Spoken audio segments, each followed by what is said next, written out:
Hey everyone, today I'll be playing through Dark Souls at Soul Level 1 and talking about game design.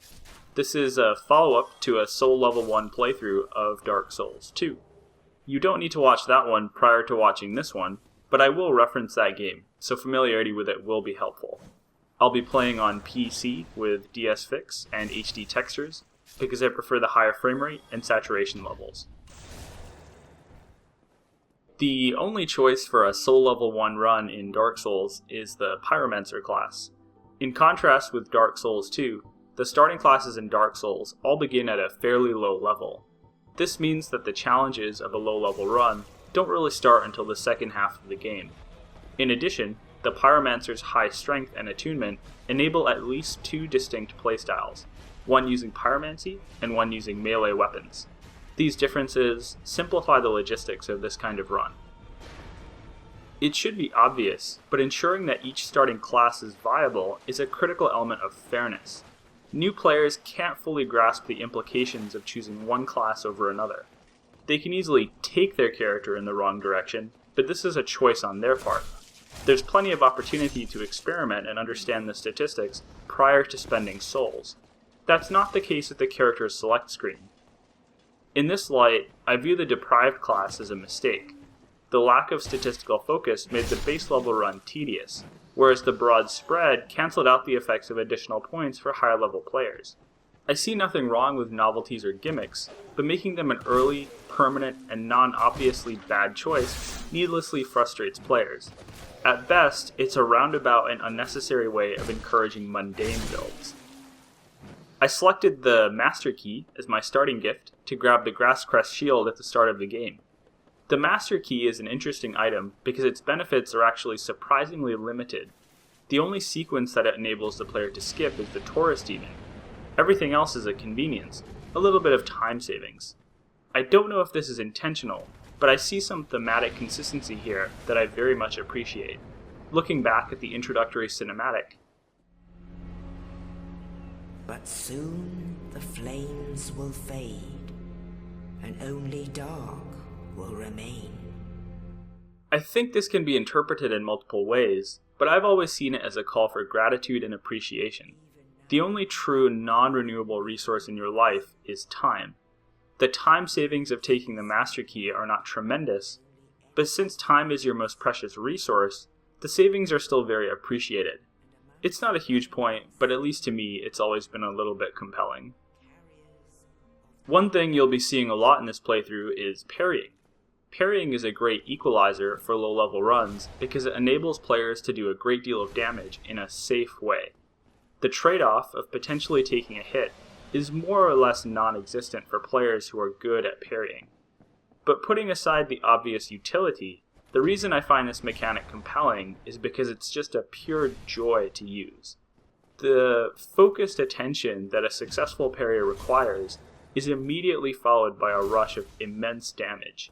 The player never takes the reward for granted or becomes desensitized to it because, in the moment of the reward, they're focused on it, they're paying attention, they're tuned in, if you will. This instantaneous challenge-reward loop is deeply satisfying.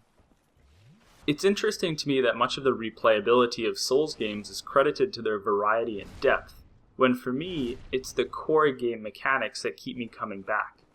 The games are just a sheer pleasure to play. This can sometimes take precedence over appropriate balancing, and I think it should.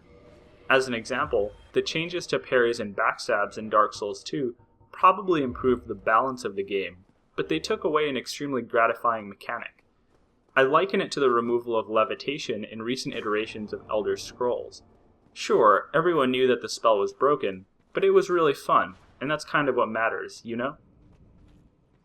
Speaking of core game mechanics, I've recently learned that gameplay should periodically be interspersed with 45-second loading screens. For your viewing pleasure, I've applied the same principle to this video.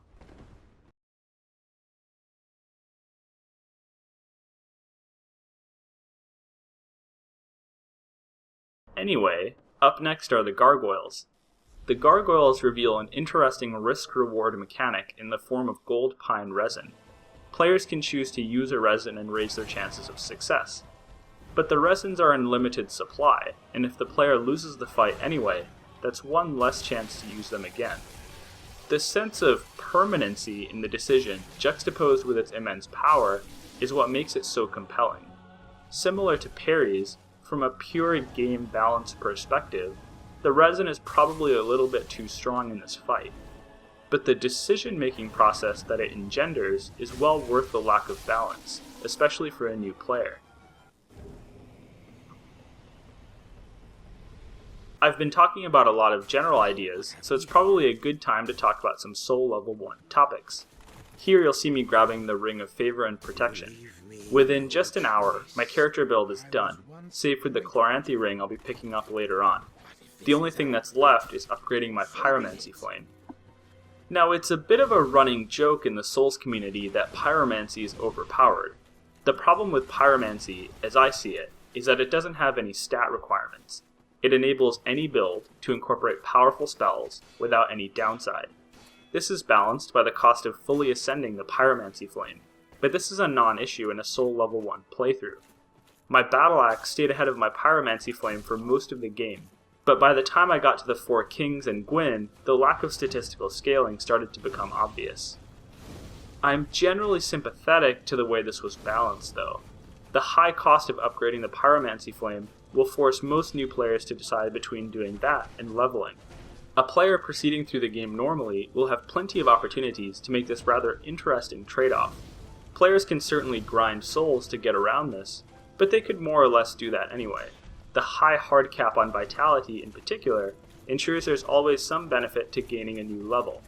The ability to do the damage of a high level character while staying Soul Level 1 makes the run a real pleasure. It ensures the player understands and properly counters bosses to make up for the low health and endurance, while simultaneously not forcing the player to spend an eternity killing bosses. Skipping back a bit, here we'll be going through Blighttown and fighting Quelaag. We're still quite early in the game, so the effects of the low-level playthrough aren't shining through yet. This changes once we arrive at Anor Londo.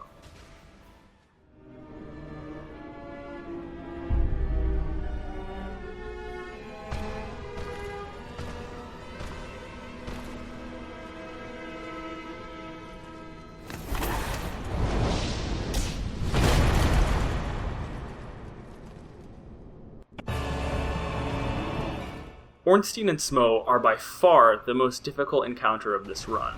They're early enough in the game that the player lacks strong pyromancies and upgraded weapons, but late enough in the game that they hit hard and hit relentlessly. What makes them especially difficult is the way they can kill you in a single exchange. While the combat in Dark Souls is real-time, I often think of it in terms of turns. The boss and player exchange turns hitting each other. Most bosses in Dark Souls can't kill you in one exchange. This gives the player one or more opportunities to back away and heal. Not only is this more forgiving from a success perspective, it also gives the player more chances to study and learn how to counter the boss's moveset. With the exception of Gwyn, Ornstein and Smo are the only bosses who can regularly kill the player in a single exchange. This can lead to some demoralizing encounters, where a near win is followed up by a quick loss. What enabled me to be successful in this fight was the power within Pyromancy, which increases attack power and stamina regeneration by 40%, at the cost of some damage over time. The frustrating nature of getting one-shotted actually proved to be liberating. It freed me to focus on increasing attack power, recognizing that only playing well would keep me alive. This reframing of a difficult problem is probably what I appreciate most about these low-level runs. Due to the game's emphasis on fairness, I always feel like I can find a solution so long as I think creatively. I think this is the reason players keep coming back to Souls even if they've already conquered all of its challenges. The difficulty doesn't wear you down, but rather acts to reinforce your sense of self-efficacy. Next, we'll take on the Stray Demon and Nito. I don't have anything to comment on here, but I did want to take the opportunity to highlight how awesome the Battle Axe is. I mentioned this earlier, but I come back to these games for the sheer pleasure of the gameplay. I'd never used the Battle Axe prior to this run, and it's since become one of my favorite early game weapons. Next up are the Four Kings. Similar to Demon Souls, Dark Souls regularly employs a hard counter system.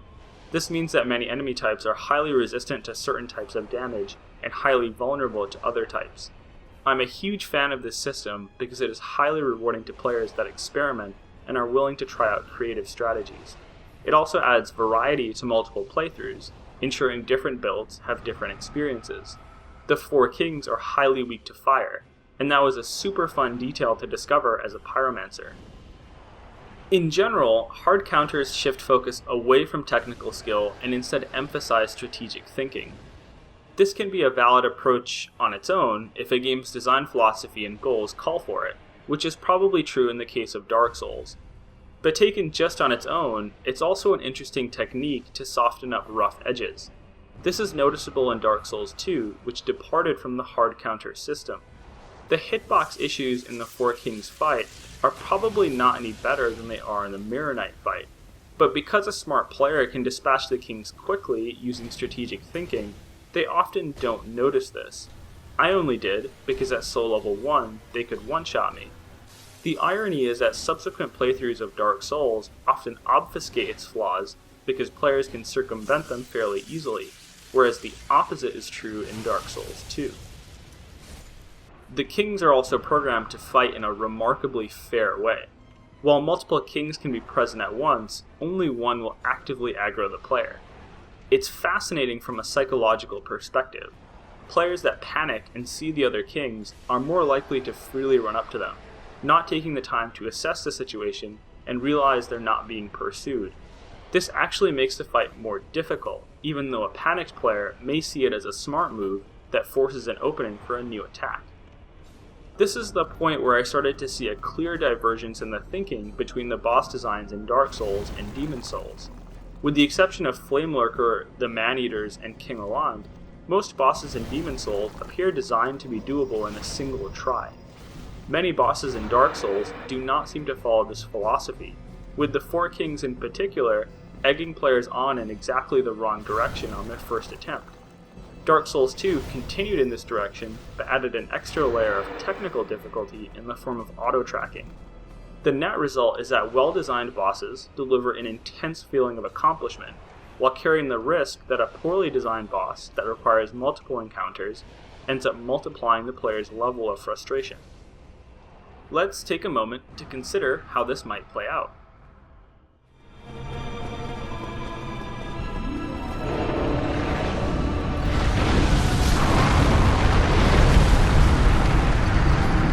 Seath is the only Lord Soul remaining. What I loved about this playthrough is that by the end, you've built a reasonably focused build with some clear strengths and weaknesses. Combined with the Moonlight Greatsword obtained from Seath, this is a great setup for an intelligence build in New Game Plus. I never get attached to the characters that I build for challenge runs, but the fact that this character still had mileage for a regular playthrough is a nice bonus that I fully appreciated. By the time we reach Gwyn, the Pyromancy Flame has sadly surpassed my trusty battle axe. Gwyn is fascinating from a design perspective because he's astonishingly easy to beat. His sword swipes are trivial to parry and his other attacks are simple to dodge, but this is countered by a ruthless punishment for any sort of panicking. Gwyn moves fast and hits hard. Players that face him head-on have a fairly easy time of it, whereas players that try to run get killed quickly. As disappointing as many players find Gwyn, I found this to be a fitting end to my journey. After trying unsuccessfully to use the pillars to give me some space, I decided to fight the guy face to face and won almost immediately.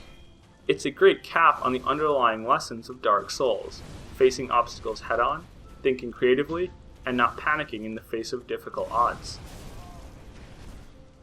I greatly enjoyed the Soul Level 1 run of Dark Souls. The focused pyromancy build, variety in the gameplay, ability to successfully try out creative strategies, and the sense of accomplishment combined to form a highly rewarding run. What's telling about all of this is how little I needed to focus on the low-level aspect of it. This is partly due to the emphasis in Dark Souls on weapon upgrades over leveling. However, I think the fairness in the design of the game ensures that even low-level players, thinking creatively and playing well, can have a reasonably frustration-free playthrough of the game. If you're considering a challenge run and you're not busy with Bloodborne, I'd highly recommend this one.